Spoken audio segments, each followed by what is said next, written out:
오늘은 제가 정말 중요한 이야기 하나 해드리려고 합니다. 요즘 경매에 관심을 갖고 도전하려고 하시는 분들이 많이 계신데 내가 소득이 있다고 해서 그리고 대출이 없다고 해서 대출이 다 나오는 게 아니거든요. 보통 감정가의 80%, 낙찰가의 60% 정도 다 대출이 나온다라고 생각을 하는데 사실 물건마다 대출이 아예 안 나오는 경우도 있어요. 그래서 제가 주의해야 되는 대출이 안 나오는 3가지를 알려드리려고 합니다. 이거 모르면은 낙찰 받고 나서 보증금 미납하는 경우도 굉장히 많거든요. 그래서 꼭 기억하시고 보증금 미납 같은 일들이 발생하지 않으셨으면 좋겠어요. 구독!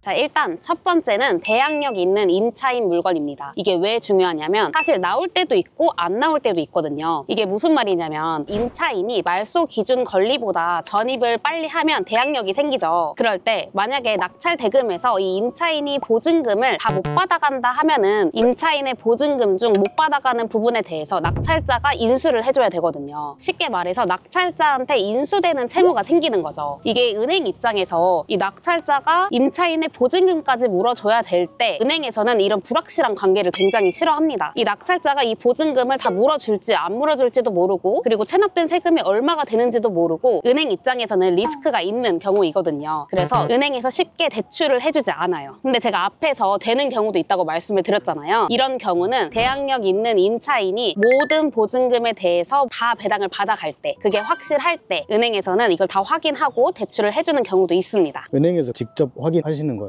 그쵸. 은행에서도 서류를 보면은 낙찰 대금에서 체납된 세금 빼고 임차인이 보증금 가져갈 거 계산을 해서 다 받아간다 라고 한다면 우리한테 대출을 실행을 해줘요. 케이스마다 다르니까 잘 구분을 해서 접근을 하셔야 됩니다.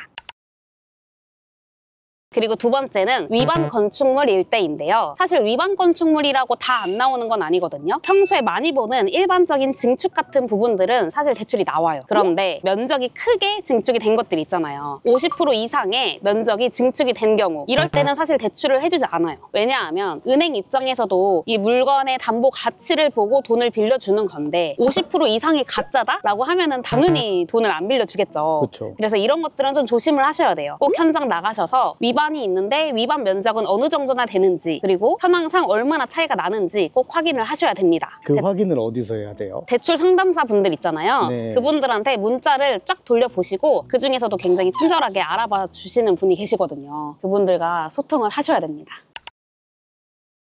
그리고 세 번째는 너무 소액인 경우예요. 우리가 낙찰가가 너무 낮은 경우가 있어요. 1억 이하, 5천만 원 이하인 경우가 있는데 5천만 원 이하 정도 되면은 은행에서 약간 대출 실행을 잘 안 해주려고 해요. 왜냐하면 우리가 소액 임차인 보장 제도가 있죠. 그래서 일명 방빼기라는 것을 합니다. 방빼기가 서울 같은 경우에는 5,500만 원이 공제가 되는데 5천만 원 이하로 낙찰을 받고 거기서 대출을 실행하려고 봤더니 이미 마이너스 5,500을 공제를 하고 거기서 대출을 해주는 거죠. 그렇게 되면 당연히 대출할 수 있는 금액이 없겠죠. 소액 임차인은 근저당 뒤에 들어온다고 하더라도 이 사람들을 보호를 해줘야 되잖아요. 그래서 근저당보다 뒤에 들어온 대항력이 없는 임차인이라고 할지라도 이 사람들이 일정 부분 먼저 배당을 가져가는 보호제도이거든요. 근데 은행이 돈을 빌려주고 나서 보니까 소액 임차인이 뒤에 들어와서 빌려준 금액보다 더 먼저 받아간다고 하면 당연히 리스크가 생기겠죠. 그쵸. 그래서 돈을 안 빌려줘요. 근데 사실 우리가 물건을 보다 보면 너무 소액인 경우도 있잖아요. 뭐 한 3천만 원, 4천만 원 되는 아파트들도 지방에는 굉장히 많거든요. 이런 거 하실 때는 현금으로 하시던가 마이너스 통장을 활용하시던가 아니면 신용대출을 받아서 보통 진행을 합니다.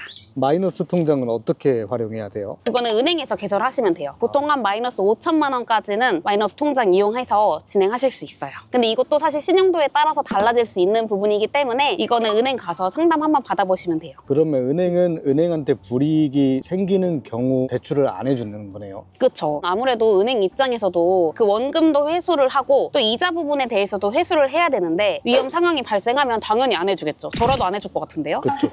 그래서 이 3가지 부분은 꼭 기억을 하셔야 돼요. 낙찰 받고 나서 미납돼서 나오는 경우들 많잖아요. 많죠. 100% 확실한 사유들은 알 수는 없지만 대출이 안 나와서 미납되는 경우가 굉장히 많거든요. 그 상담사님이 된다고 했는데 막상 낙찰을 받고 나니까 안 돼요. 그런 경우도 있어요? 근데 상담사분들이 낙찰 받기 전에 안 될 수 있는 경우를 된다고 말씀하시진 않아요. 상담사님들도 확인을 하시고 알려주시는 거예요. 그렇죠, 그렇죠. 상담사분들이 이제 입찰 전에 말씀하시는 거는 그래도 신뢰를 할 만합니다. 근데 상담사분들이 우리가 낙찰 받기 전에 질문을 드리면 감정가의 80%, 낙찰가의 60% 정도 나와요 라고 말씀을 하시긴 해요. 근데 이건 일반 물건일 경우에 보통 안 되는 경우다 라고 하면은 그거 대출 안 나와요 이렇게 딱 잘라서 말씀해 주시더라고요. 그래도 모든 상담사분들이 그런 건 아니니까 한 번 더 여러 번 확인을 하셔야 돼요. 그리고 사실 이 밖에도 대출이 안 나오는 경우는 다양하거든요. 뭐 예를 들어서 주택인데 지분 물건이 나왔다 라고 한다면 이거는 대출이 안 나옵니다. 왜냐면 이게 전체 한 개를 낙찰 받는 게 아니라 그중에 2분의 1, 3분의 1, 일부를 낙찰 받는 거잖아요. 공유자의 한 사람이 되는 거기 때문에 은행에서 이 주택 지분에 대해서는 대출을 잘 해주려고 하지 않습니다. 또 뭐 벽체가 없는 상가 같은 것도 대출이 쉽지 않아요. 벽체가 없는 상가가 뭐예요? 우리가 예를 들어서 경매에 상가가 나왔어요. 상가에도 1호실, 2호실 이렇게 호실 구분이 되어 있잖아요. 네. 근데 1호실, 2호실 따로 나왔는데 두 개가 벽체가 없이 사용 중이다 라고 문구가 써져 있는 경우가 있습니다. 이건 현장 가보셔도 알 수 있고 그리고 경매 정보지에도 대부분 써져 있어요. 이렇게 되었을 때 내가 1호실과 2호실을 동시에 낙찰받지 않는 이상 벽체가 없이 사용 중이기 때문에 1호실만 낙찰받았다 라고 한다면 이 1호실에 대해서 대출 실행을 잘 안 해줘요. 벽체를 세울 수는 없죠. 벽체를 세워서 대출을 실행시킬 수는 있는데 사실 현실적으로 조금 어려워요. 왜냐하면 아직 대출을 못 받았으니까 잔금을 치르지 못한 상태일 거고 잔금을 못 치렀으니까 소유권 이전이 안 된 거잖아요. 근데 소유권 이전도 안 된 상태에서 내 물건도 아닌데 가서 벽체를 세운다는 게 쉽진 않습니다. 그래서 벽체가 없는 상가도 조심을 하셔야 되고요. 뭐 이 밖에도 유치권이 있다던가 법정 지상권이 있다던가 하는 물건들은 은행에서 대출 실행을 안 해줍니다. 무조건 대출은 알아봐야겠네요. 그쵸. 입찰 들어가시기 전에 내가 대출이 나올 거다라고만 생각하시지 마시고 확인을 한 후에 입찰을 하셔야 돼요.